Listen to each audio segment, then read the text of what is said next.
SIR তৃণমূলের হয়ে কাজ করছে, কেন গরিব মানুষের সাহায্য সহযোগিতায় অংশগ্রহণ করছে, কালকে ইডি পাঠিয়ে রেড আইপ্যাকের সঙ্গে বন্দ্যোপাধ্যায়ের সম্পর্ক কারো অজানা নয়।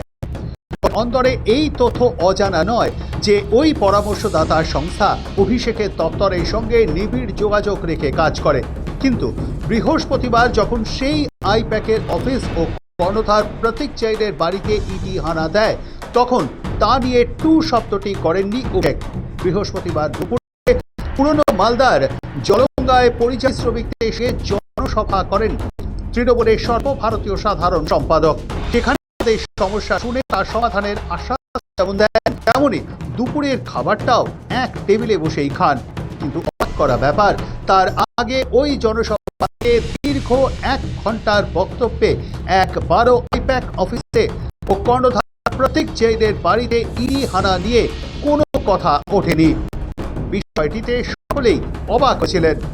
শুক্রবার নদিয়ার তাহেরপুরে অভিষেকের সভা ছিল, দাঁড়িয়ে আর কাউকে অবাক করলেন না অভিষেক। প্রায় 30 ঘন্টা পর আইপ্যাকে ইডি হানা নিয়ে মুখ খোলেন অভিষেক বন্দ্যোপাধ্যায়। তাহেরপুরের সভায় দাঁড়িয়ে এসআইআর এর সঙ্গে ওই তল্লাশি অভিযানকে জুড়ে দিয়েছেন। অভিষেকের বক্তব্য, এসআইআর এর জন্য আইপ্যাক কাজ করায় এই হানা করানো হয়েছে।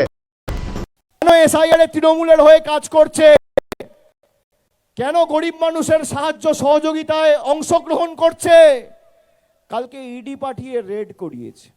অভিষেক বলেন, তৃণমূলের জন্য ভোটার তালিকা সংক্রান্ত একটি অ্যাপ তৈরি করেছে আইপ্যাক নামের সংস্থা, সাধারণ ভোটারদের যাতে কোনো অসুবিধা না হয় তার জন্য।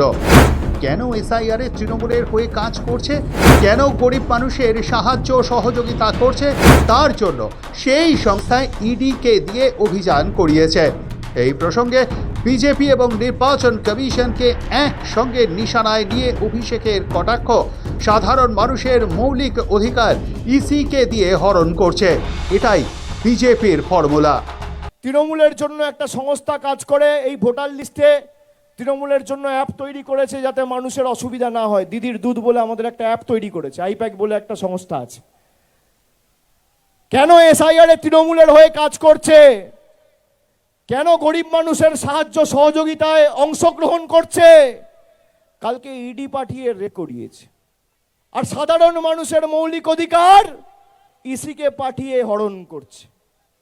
ইসিকে পাঠিয়ে সাধারণ মানুষের ভোটাধিকার হরণ, আর ইডিকে পাঠিয়ে বিরোধীদের কণ্ঠরোধ করা। এই হচ্ছে বিজেপির ফর্মুলা। আরে তোমাদের কাছে সব আছে ভাই, মানুষ নেই। আর তৃণমূলের কাছে কিচ্ছু নাই, মানুষ আছে। 2024 সালে লোকসভা ভোটে সাফল্যের পর আইপ্যাকের সঙ্গে তৃণমূলের চুক্তির মেয়াদ বেড়েছে। যদিও আইপ্যাকের প্রতিষ্ঠাতা প্রশান্ত কিশোর এখন নিজের তৈরি সংস্থার দৈনন্দিন কার্যকলাপে যুক্ত নন। তিনি বিহারের রাজনীতিতে নিজের দলকে প্রতিষ্ঠিত করতেই ব্যস্ত।